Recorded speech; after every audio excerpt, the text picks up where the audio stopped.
alunos e alunas da LPVS, sou Gabriele. E eu sou Desirê.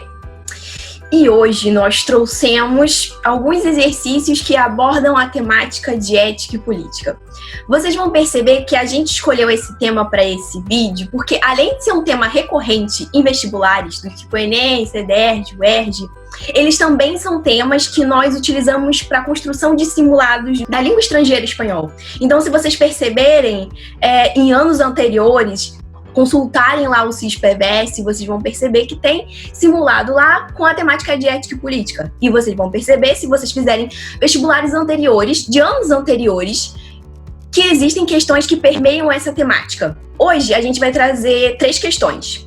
2 são sobre políticas linguísticas e uma é sobre política governamental. Então vocês vão perceber que, além de ter uma temática geral, existem esses subtemas do tipo ética e política que permeiam questões linguísticas, a problemática linguística, ética e política que permeiam questões governamentais, de fato, de um país, de uma nação. Política linguística é uma coisa que não cai só em língua estrangeira, não. Política linguística é uma questão que cai até nas provas de português. E, gente, vocês já pediram muito esse tipo de vídeo pra gente, da gente resolvendo exercícios de Enem ou resolvendo exercícios do simulado. Então esperem, porque esse quadro ainda terão muitos vídeos ainda corrigindo vários exercícios com vocês. Então, vamos lá?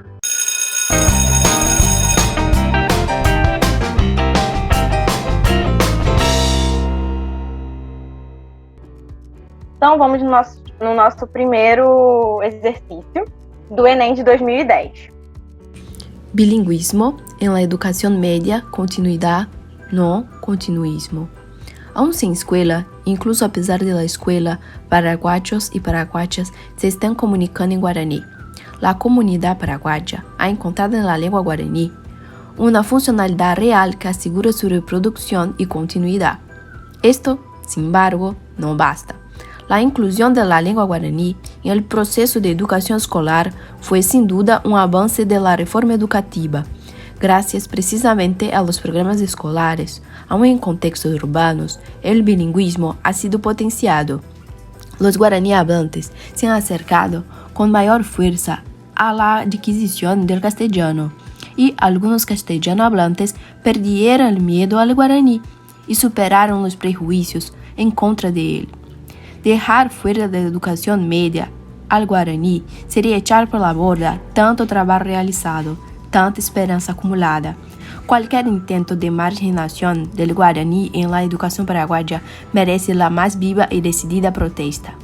Pero esta postura ética no puede encubrir el continuismo de una forma de enseñanza del guaraní que ya ha causado demasiados estragos contra la lengua, contra la cultura y aún contra la lealtad que las paraguayas y paraguayos sienten por su querida lengua.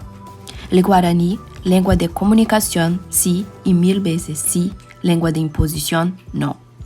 O enunciado, no último parágrafo do fragmento sobre o bilinguismo no Paraguai, o autor afirma que a língua guarani nas escolas deve ser tratada como língua de comunicação e não de imposição. Qual dos argumentos abaixo foi usado pelo autor para defender essa ideia? Bom, gente, nos outros vídeos sobre estratégias de leituras que nós gravamos aqui para o canal, nós falamos muito sobre prestar atenção no que o enunciado está pedindo.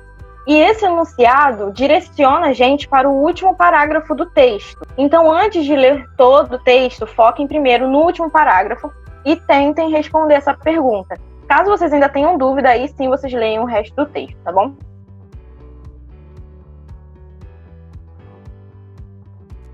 Então, ele pede qual dos argumentos defende a ideia de que a língua guarani deve ser tratada como língua de comunicação e não como língua de imposição.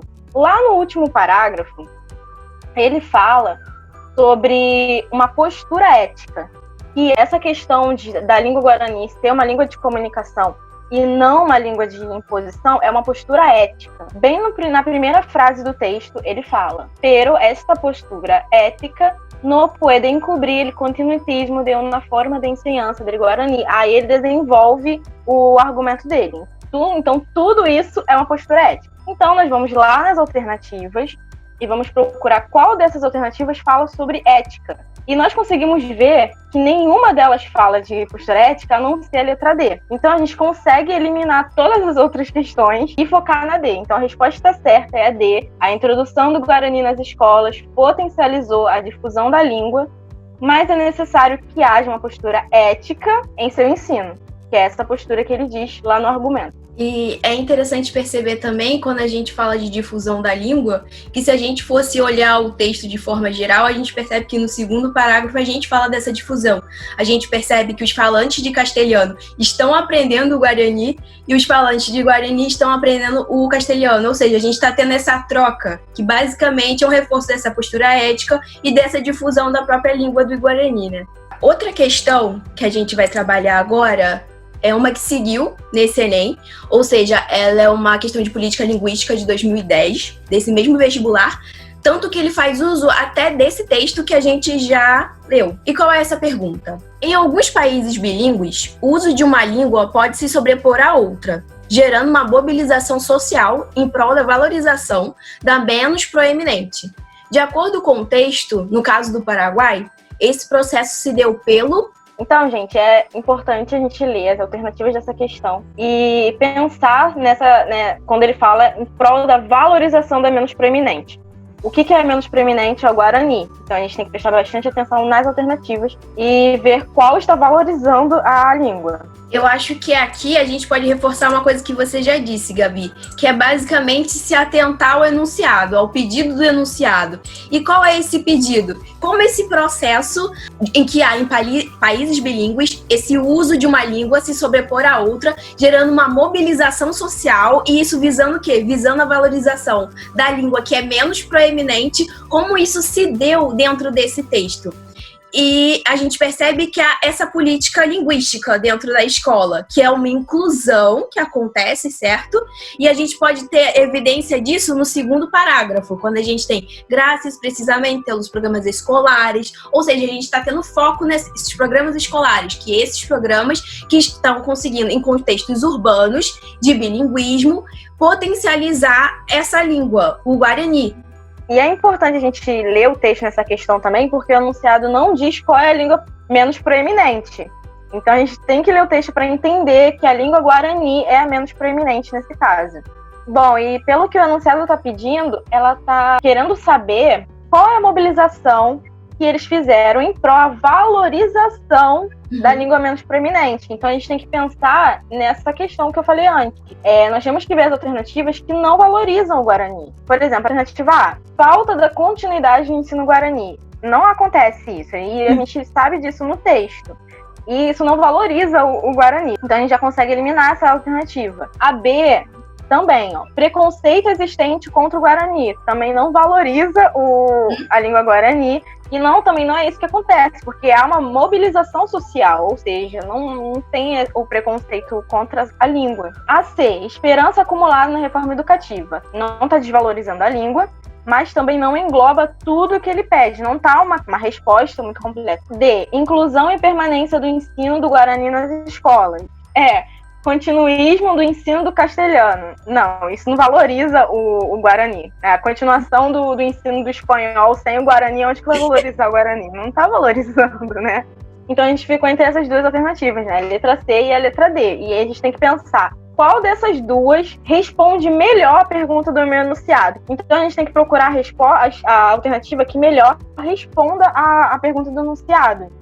E uma coisa interessante que a Gabi ressaltou é que, por exemplo, quando a gente ficou em dúvida aqui entre a C e a D, porque ambas falam sobre essa reforma educativa e como ela foi positiva, é interessante a gente voltar no enunciado e perceber o quê? De acordo com o texto, esse processo se deu pelo... Não tem como um processo se dar por uma esperança também, né? Se a gente fosse pensar de forma mais concreta, a inclusão de uma língua em um processo educativo que faz com que ela seja implementada. Então não é só ter a esperança, é ter o que a gente vê na questão de a inclusão de fato, ou seja, a permanência desse ensino do Guarani nas escolas, né? A gente pode ir então agora para a terceira questão, que também é do Enem, que envolve uma política governamental, e essa é de 2011.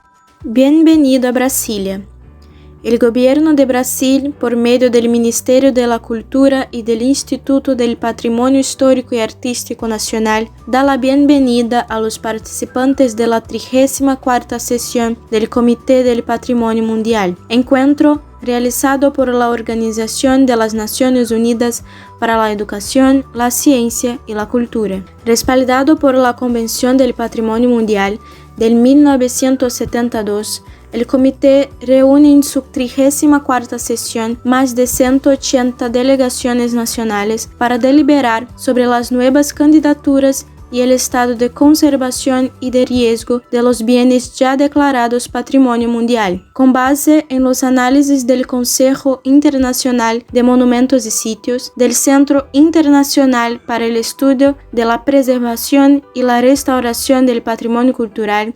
De acordo com a questão, a gente tem o Comitê do Patrimônio Mundial reúne-se regularmente para deliberar sobre ações que visem a conservação e a preservação do patrimônio mundial. Essas tarefas atribuídas às delegações nacionais que participaram da 34ª sessão do Comitê do Patrimônio Mundial, destaca-se ou seja, a gente percebe através do texto que houve essa organização do Comitê de Preservação de Patrimônio Mundial. E qual é a pergunta? De novo, a gente sempre volta para o enunciado. A gente quer entender o texto, mas a gente também quer entender o que esse enunciado quer desse texto. O que o enunciado dessa questão está pedindo que eu localize dentro desse texto. E nesse caso aqui, é saber o que se destaca. O que foi feito por essas delegações que estavam nessa 34ª reunião.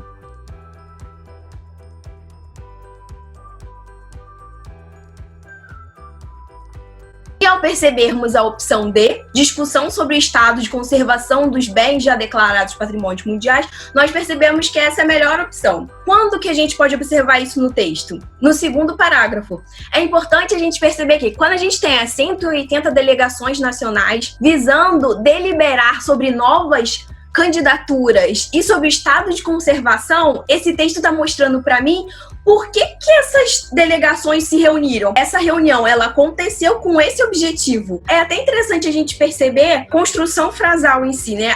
Para deliberar sobre novas candidaturas e o estado de conservação. É como a gente já falou ao longo desse vídeo, é prestar atenção no panorama geral do texto e observar com mais precisão, com mais especificidade, o que esse enunciado está pedindo para mim e localizar essa questão no texto.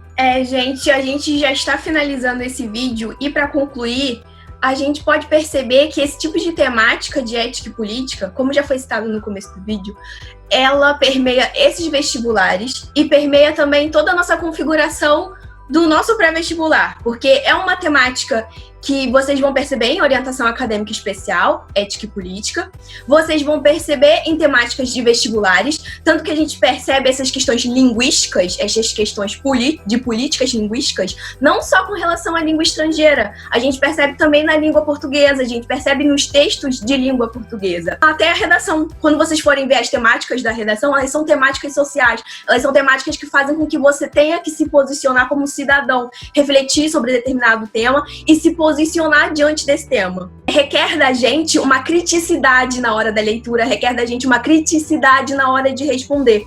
E também, observando todo o vídeo, a gente conseguiu entender que é importante a gente focar também no enunciado, a gente ler o enunciado, tentar entender o que ele está pedindo e responder melhor a questão. E assim você consegue ler melhor o texto, porque você vai ler o texto sabendo o que o enunciado está pedindo, qual é a pergunta, então você vai já para o texto procurando a resposta. É normal a gente ficar em dúvida entre as alternativas.